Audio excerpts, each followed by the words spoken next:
Proxemics. Imagine stepping into a crowded elevator. The metal doors slide shut, sealing you in a small, windowless box. There is a stranger standing just inches from you, close enough that you can hear the faint sound of their breathing. Even if you look straight ahead, desperately avoiding eye contact, you feel an immediate, uncomfortable warmth rising in your chest. You might shift your weight from one foot to the other, cross your arms defensively, or stare intently at the floor numbers lighting up on the panel.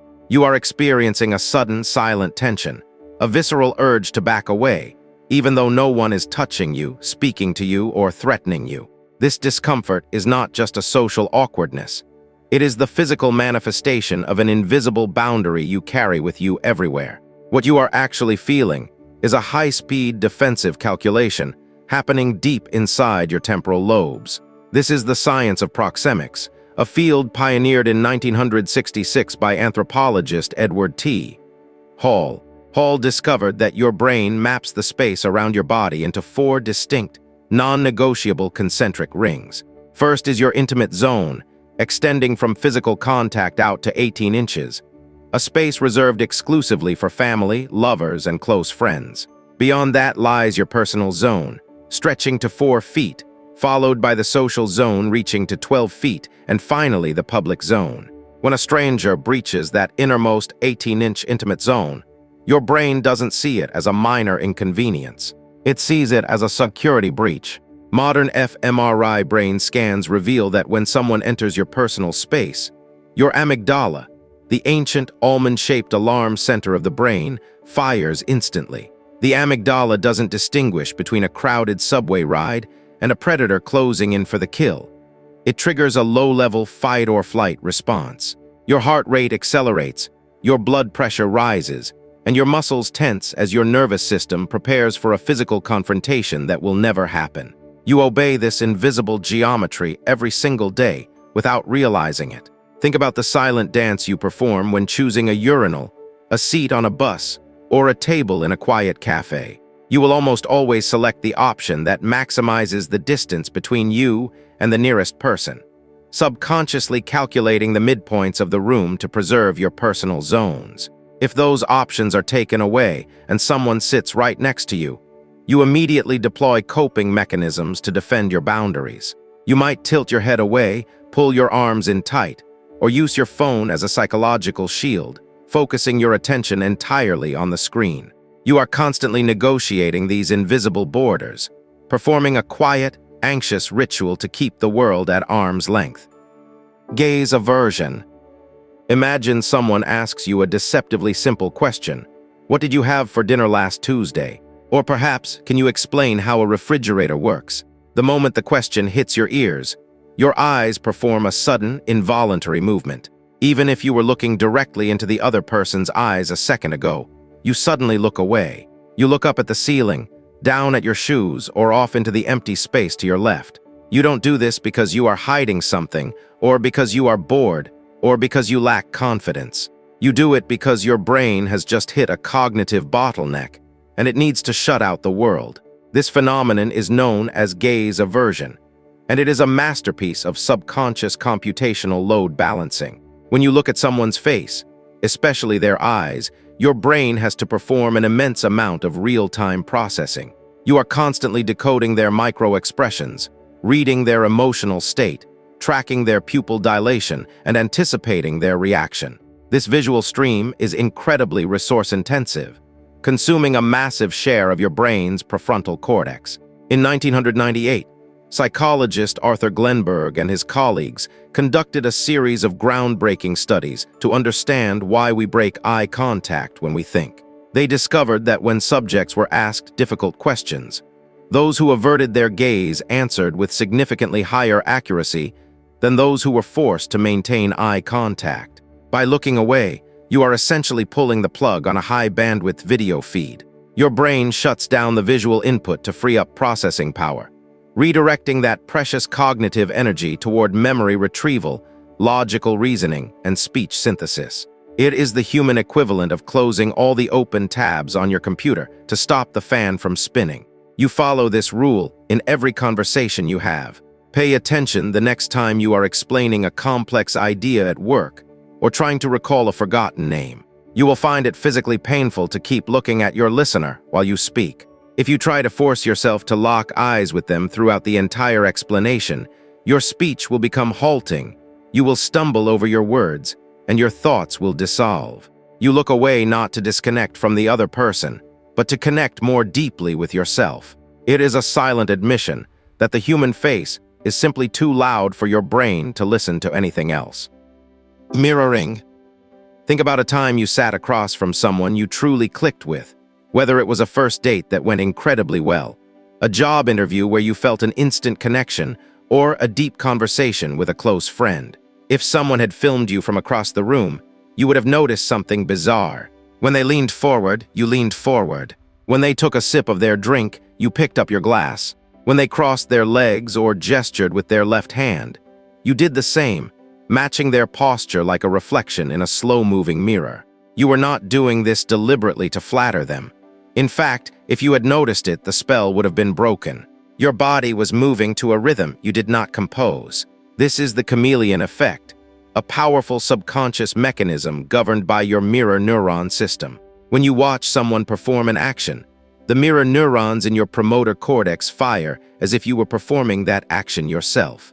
When you feel a sense of safety, attraction, or respect towards someone, your brain translates this emotional alignment into physical mimicry. In 1999, psychologists Tanya Chartrand and John Bargh conducted a landmark study, showing that mirroring is the ultimate social glue.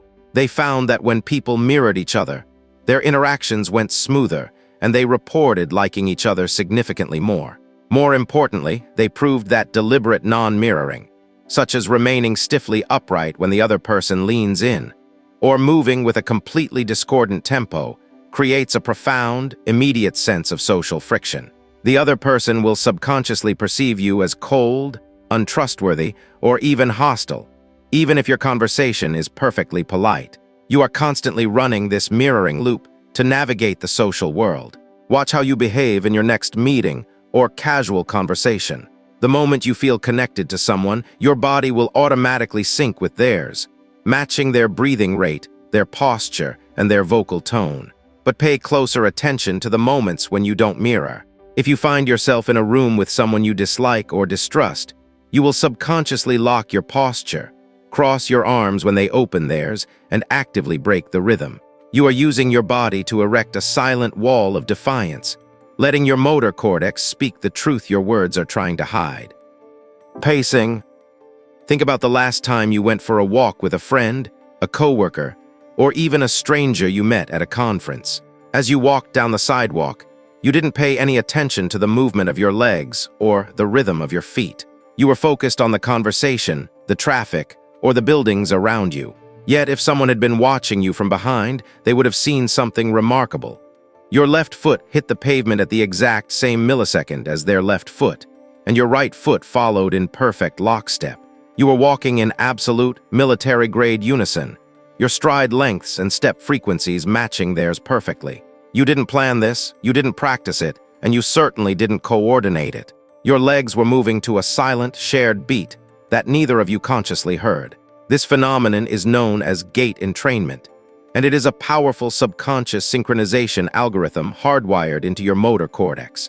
In 2008, researcher Laura Van Ulzen and her team published a series of gait synchronization studies demonstrating that when two human beings walk alongside each other, their movements naturally and inevitably phase lock. Your brain is constantly gathering visual and auditory cues from the person next to you. It processes their walking speed, the swing of their arms, and the sound of their heels hitting the ground. Without your conscious awareness, your nervous system automatically adjusts the motor commands sent to your leg muscles, shifting your stride length and rhythm until your movements are perfectly aligned. This is not just a social gesture, it is an evolutionary survival mechanism. Walking in unison maximizes group cohesion and significantly reduces the acoustic signature of a moving group. To a prehistoric predator, a group of humans walking out of sync sounds like a chaotic, easy-to-track target. A group walking in perfect step sounds like a single, massive organism. Your brain is running a primal safety protocol designed to keep you integrated and hidden within the pack. You obey this invisible geometry every single day without realizing it. The next time you find yourself walking down a busy street, pay attention to what happens when you catch up to someone. You will find that you don't just pass them or stay behind them.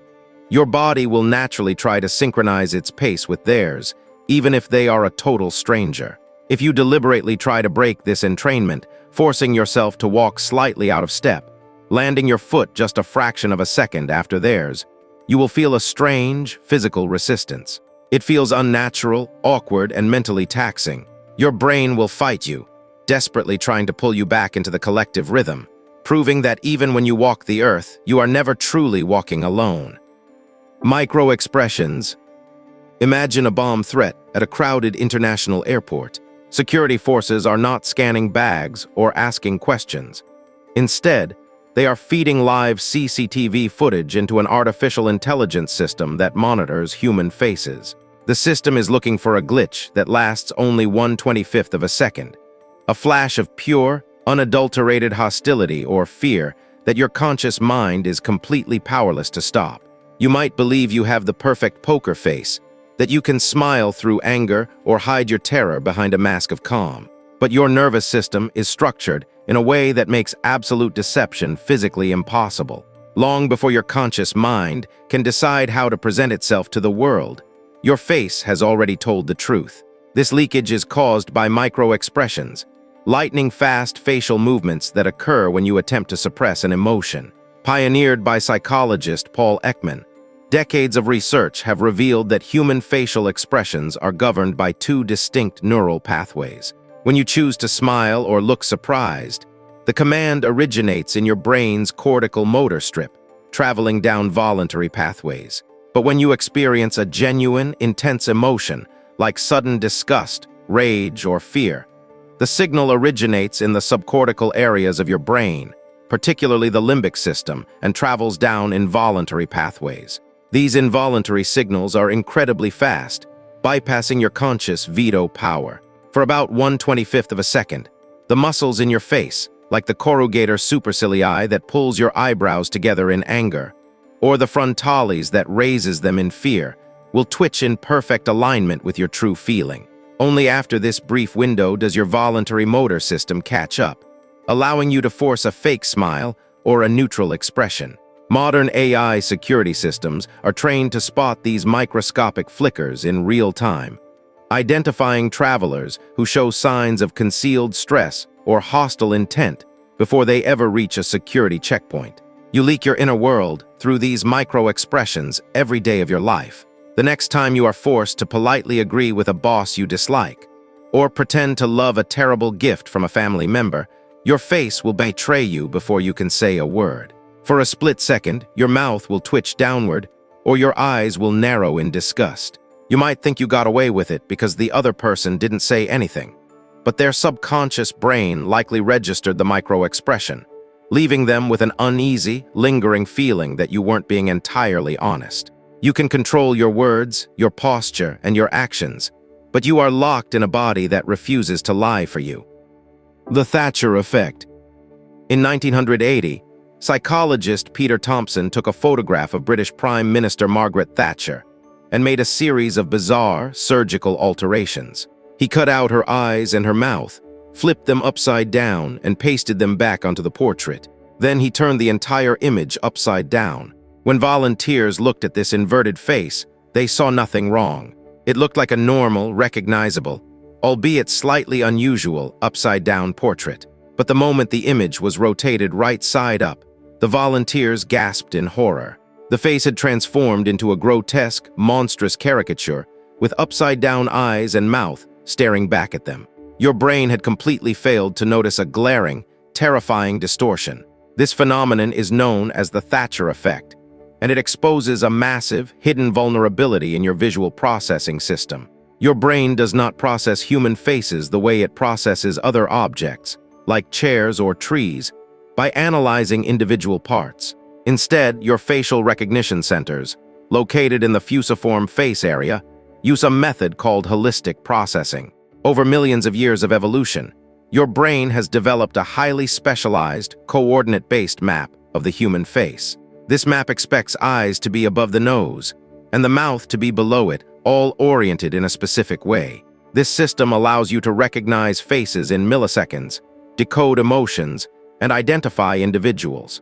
However, this map is orientation dependent. When you look at an upside-down face, your brain's specialized holistic processing system shuts down because it cannot apply the map.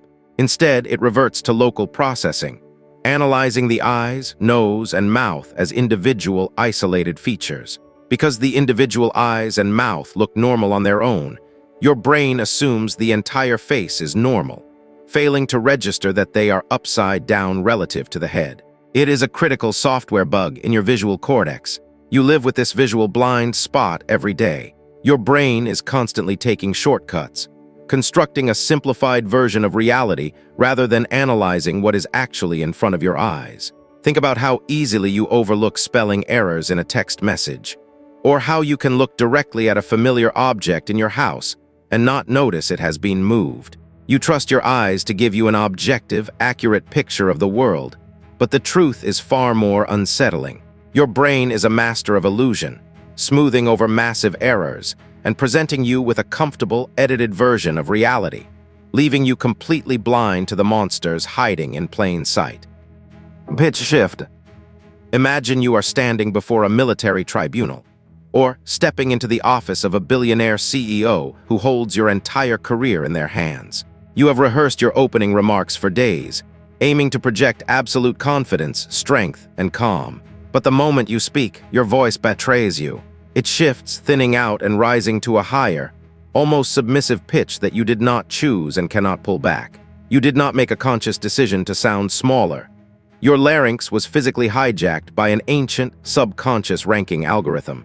Your body has just publicly declared its subordination, regardless of the words you chose to speak. This vocal modification is a subconscious social survival rule known as status-dependent pitch shifting. In 2014, psychologist Peter Sorakowski and his colleagues conducted a groundbreaking study analyzing vocal pitch variations during social interactions. They discovered that when individuals speak to someone they perceive as having higher social status, authority, or power, their vocal pitch automatically rises. Conversely, when speaking to someone they view as a subordinate, their pitch drops. This is not a voluntary performance, it is a physical reaction. Your social perception triggers the autonomic nervous system to alter the tension in your vocal cords. From an evolutionary perspective, raising your pitch is a non-threatening, submissive signal. It communicates to the dominant individual that you are not a challenger, reducing the likelihood of conflict. Lowering your pitch, on the other hand, projects dominance and authority. Your larynx is acting as a biological barometer, constantly measuring the social pressure in the room and adjusting your voice to keep you safe within the hierarchy. You run this status ranking system in every single interaction, from ordering a coffee to arguing with a police officer. Pay close attention to your voice the next time you speak to your boss, a customer service representative, or a child. You will hear your pitch shift, sliding up and down the musical scale as your subconscious constantly recalculates your relative power. If you try to force your voice to remain low and steady when speaking to someone of high authority, you will feel a tightening in your throat and a sudden spike in anxiety. Your body is fighting your conscious will, desperately trying to protect you by making you sound smaller, proving that your voice is never entirely your own. Pupil dilation. Imagine sitting across from someone in a dimly lit, quiet room. You are trying to negotiate a high-stakes business deal, or perhaps you are on a first date, trying to read their true feelings. You look closely into their eyes, searching for a clue, any indication of what they are thinking. You cannot see the microscopic muscles inside their iris, but your subconscious registers a sudden, tiny change. Their black pupils expand, swelling to twice their size. You feel a sudden wave of warmth and connection, or perhaps a sudden sense of certainty that the negotiation is going your way. You didn't hear a word of confirmation, yet you know they are hooked. This is not intuition. It is your brain reading a biological confession.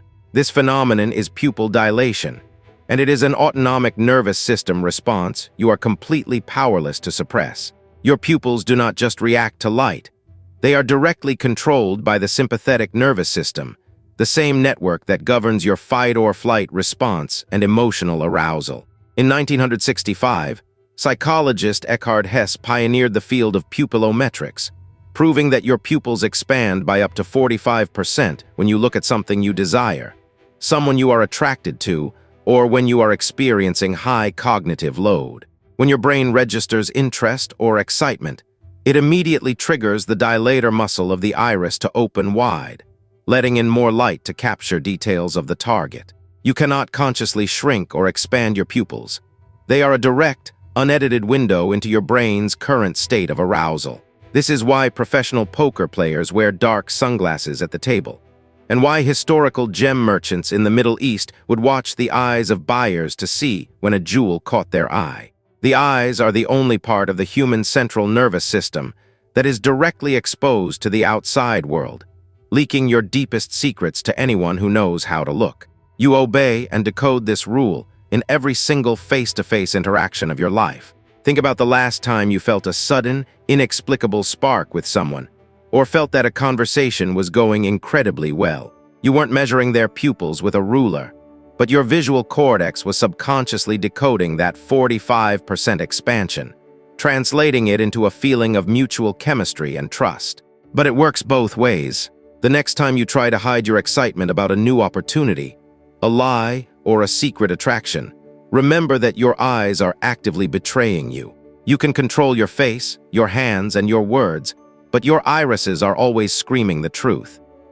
Blink sync.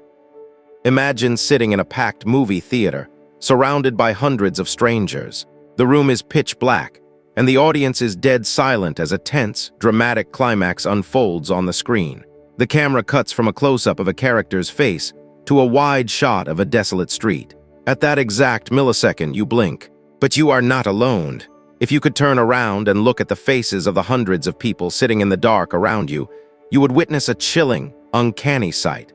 Hundreds of pairs of eyelids shutting and opening in perfect, simultaneous unison. An entire room of strangers, blinking in lockstep as if they were a single, giant organism wired to the same electronic grid. This phenomenon is known as blink synchronization, and it reveals that your visual consciousness is far less independent than you believe. On average, you blink about 15 to 20 times a minute to lubricate your eyes, which seems like a random, purely physiological reflex. However, in 2009, neuroscientist Tamami Nakano and her team used advanced eye trackers on movie audiences and discovered that when people watch structured visual narratives or listen to a speaker, their blinks cease to be random. Instead, the entire audience synchronizes their blinks, unconsciously timing them to occur during natural pauses in action, scene cuts, or when a speaker pauses for breath. Your brain is running a real-time optimization algorithm, calculating the flow of information and predicting when it is safe to shut out the world. The moment a visual sequence transitions or a narrative beat ends, your brain identifies a safe window and commands your eyelids to shut for a fraction of a second. This process is controlled by the brain's attention networks, which align themselves with the external stimulus. It is proof that when we share an experience, our brains merge into a collective, synchronized network processing reality at the exact same frequency. You obey this collective synchronization rule every single day, whether you are watching television, attending a lecture, or having a conversation. The next time you watch a movie, try to pay attention to your blinking. You will find that you naturally withhold your blinks during high-stakes moments, only letting your eyelids drop when the tension resolves or the camera angle shifts. If you try to break this sync, deliberately blinking in the middle of an action sequence or forcing yourself to keep your eyes open during a transition, you will feel a sudden, jarring disconnect from the narrative. Your brain is not just watching the screen. It is being played like an instrument, forced to blink to the rhythm of a collective, invisible conductor. Yawn contagion. Think about what happens when someone next to you lets out a long, deep yawn. They stretch their jaw, tilt their head back, and inhale deeply. Even if you are wide awake, full of energy, and not the least bit tired, you feel an immediate, creeping sensation in the back of your throat. Your chest expands, your jaw muscles tighten, and your mouth opens wide in an involuntary, mirroring stretch. You might try to fight it, clenching your teeth or pressing your lips together, but the urge is overwhelming. You yawn. Even reading this paragraph right now, with the word yawn repeated on the page, might be enough to trigger that exact same, unstoppable reflex. You didn't choose to do it. Your body simply obeyed an external command.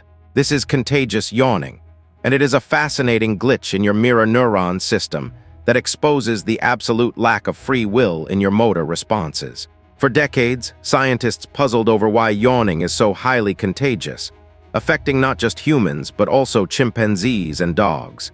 In 2003, researcher Stephen Plottek and his colleagues conducted fMRI studies on individuals experiencing contagious yawning and discovered that the phenomenon correlates directly with empathy levels and mirror neuron activation in the brain.